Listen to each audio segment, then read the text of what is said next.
1장 말씀의 이 배경은 간단히 말씀드리면 이런 배경을 가지고 있습니다. 이스라엘 12지파가 있는데 그 12지파가 싸움을 했습니다. 이제 베냐민 지파하고 그 나머지 11지파 이제 그 두 이렇게 양편으로 나눠져 가지고 싸움을 했는데 최종적으로 2대1로 그 11지파 연합군이 승리를 했습니다. 이 전쟁으로 이제 어떤 결과가 벌어졌냐면 이제 베냐민 지파가 다 멸절되고 딱 600명만 남은 이제 그런 상황에 처했습니다. 이때 이런 상황에서 그 11개 지파 연합군은 이제 결의를 했는데 어떤 결의를 했냐면 저 베냐민 지파 600명 남은 저 베냐민 지파에게 우리가 우리의 딸을 이제 주지 말자.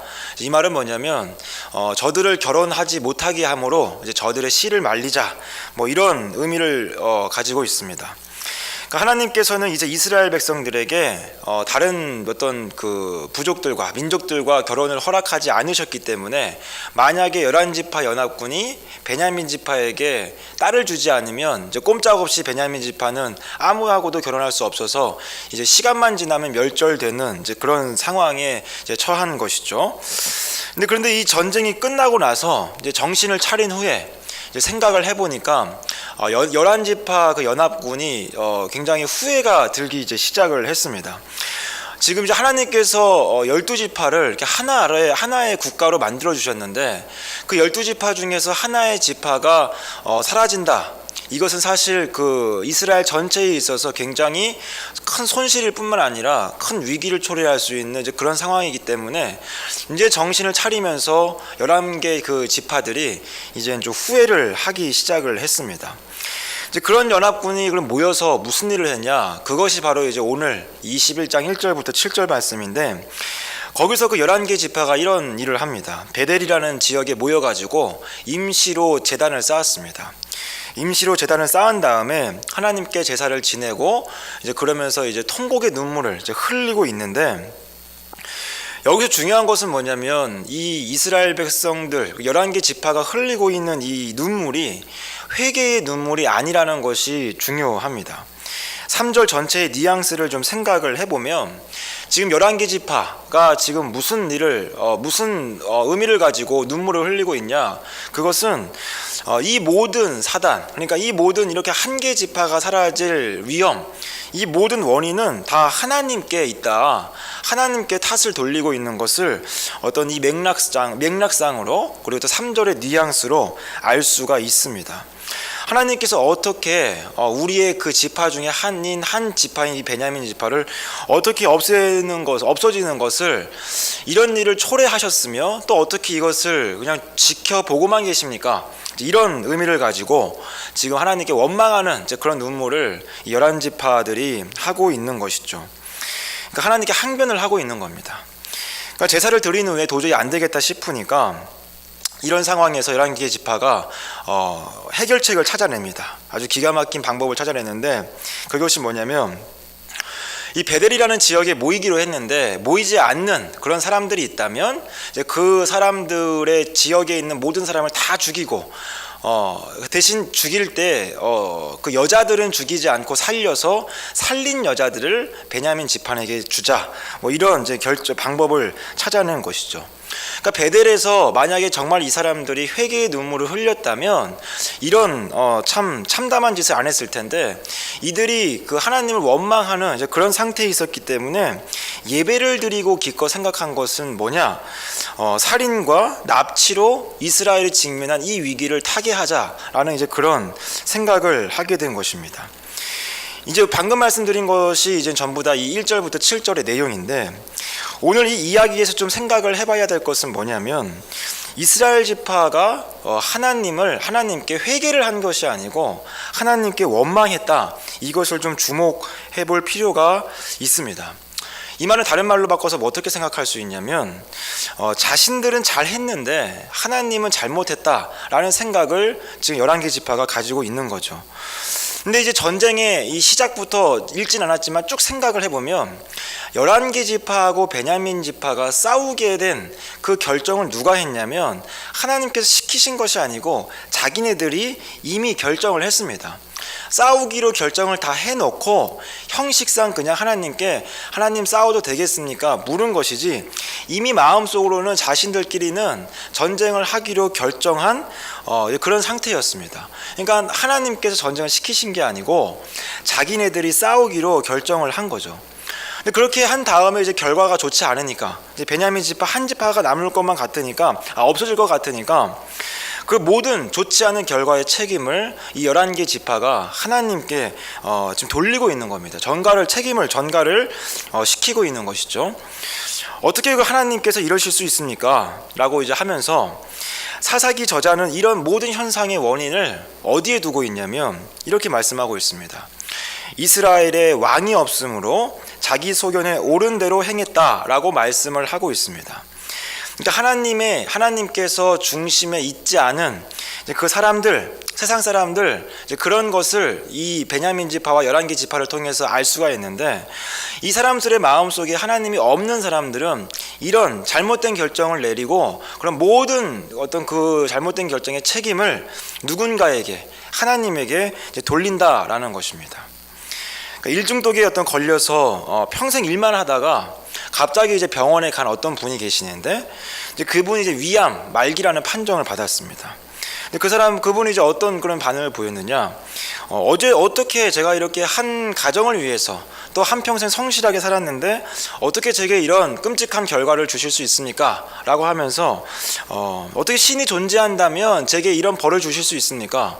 신은 좋은 분인데 신은 저에게 있어서 참으로 귀중한 분인데 어떻게 그렇게 공의롭고 정의로우신 분이 한평생 성실하고 가정만을 위해 살았던 저에게 이런 끔찍한 결과를 주십니까? 라고 하면서 원망하는 것을 제가 이제 본 적이 있는데 모든 경우가 욥기를 통해서 알 수 있는 것처럼 인과응보는 아니지만 이 사람처럼 자신에게 전혀 책임이 없다라고 얘기할 수 있는 사람은 하나도 없다라고 성경 말씀은 얘기를 하고 있습니다.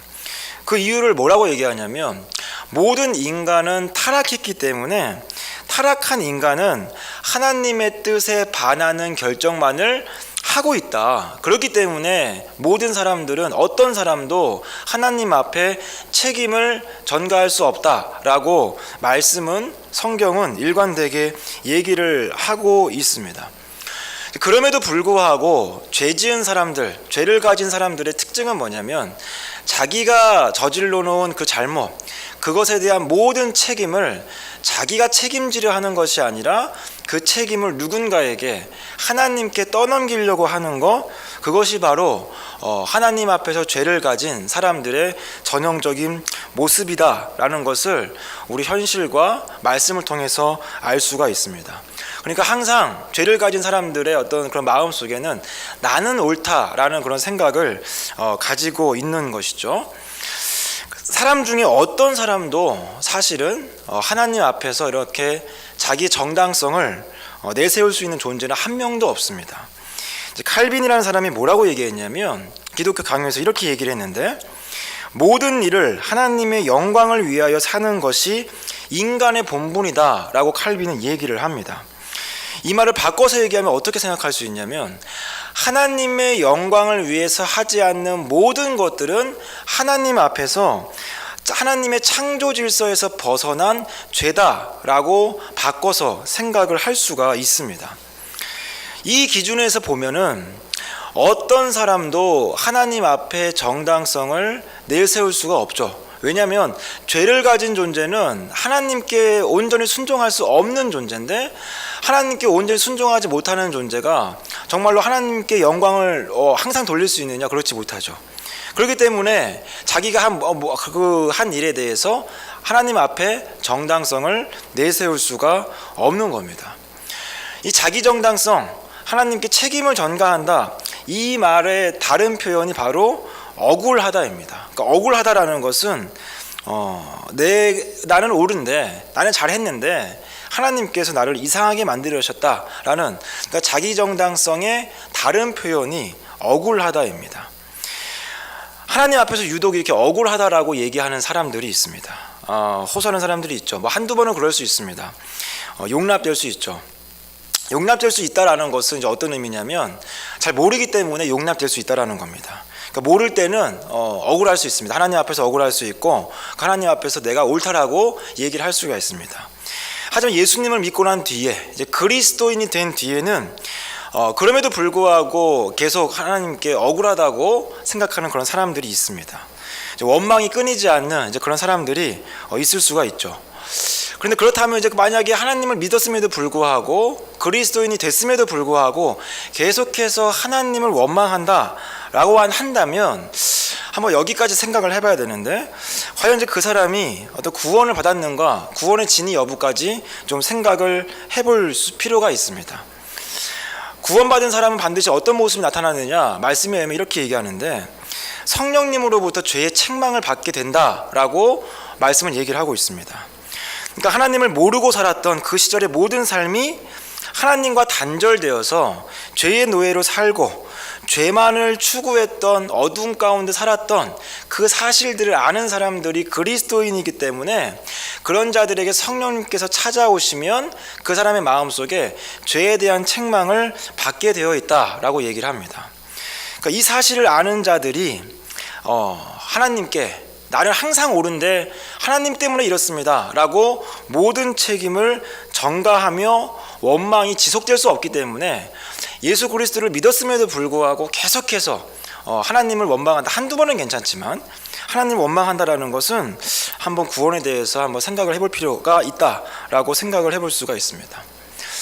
이것을 우리가 조금 다르게 생각하면 여기까지 이렇게도 생각을 할 수가 있죠. 이것을 바꿔 생각하면 구원받은 그리스도인들은 상대방을 이해할 수 있는 사람들이다 라고까지 얘기할 수 있습니다.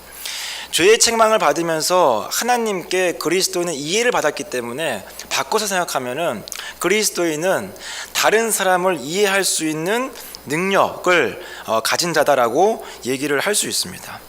그러니까 자신의 실수와 잘못을 용서받은 자이기 때문에 하나님께로부터 받은 은혜로 인해서 상대방에 대한 관대함과 배려가 있을 수 있는 것이 이제 그리스도인이죠.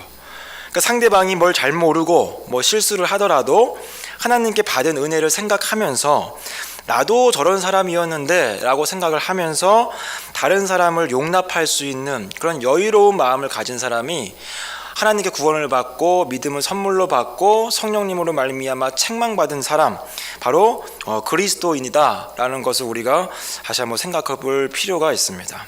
그래서 오늘 이 말씀에서 우리에게 얘기하는 것처럼 이런 11지파가 가진 그런 하나님께 책임을 전가하는 그런 모습이 우리의 모습이 아니라, 우리는 하나님께서 우리 안에서 우리의 죄를 책망하시고 우리를 구원하신 그 은혜를 아는 자로서 우리가 그 은혜를 생각하면서 가족과 이웃을 좀 이해하고 그들의 실수와 잘못을 우리가 좀 용납할 줄 아는 그런 넉넉한 마음 가지고 살아가실 수 있는 저와 여러분 되시길 바라겠습니다. 기도하겠습니다.